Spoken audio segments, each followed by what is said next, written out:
1903, c'est Madame Fiat. Merci, Monsieur le Président. Par ces deux alinéas, le gouvernement montre son habileté à supprimer d'un coup d'un seul un chapitre entier du Code du travail. Seront ainsi supprimés deux dispositifs pourtant particulièrement appréciés par les salariés, le congé individuel de formation et le congé d'enseignement et de recherche.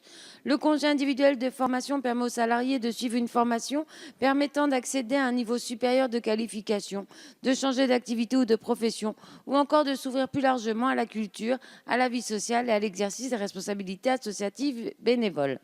Le congé d'enseignement et de recherche permet quant à lui de dispenser un enseignement technologique ou professionnel en formation initiale ou continue. Ces deux dispositifs qui permettent pourtant d'avoir la liberté de choisir son avenir professionnel sont ainsi abrogés. Deux dispositifs qui permettent de s'ouvrir sur d'autres horizons et qui représentent pour beaucoup de salariés un véritable tremplin vers une activité qui leur plaise davantage.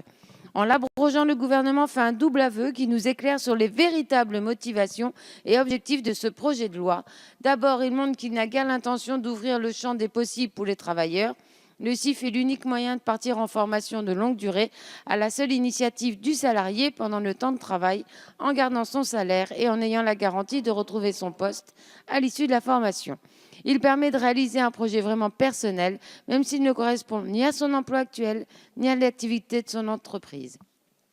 C'est évidemment intolérable pour le gouvernement qui, et c'est notre second point, vise par ce projet de loi à contenter prioritairement le patronat. Le CIF, qui constitue le véritable droit à la formation issu d'une conquête sociale des salariés français, pose un problème au patronat en raison de son coût et du fait qu'il n'est pas exclusivement soumis à ses besoins. C'est en revanche le cas du nouveau compte professionnel de formation, dont le champ est terriblement restreint et dont les possibilités financières sont clairement moindres.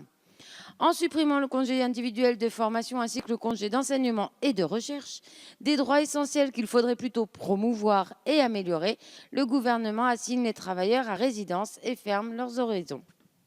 Merci Madame la députée. Alors sur ces amendements identiques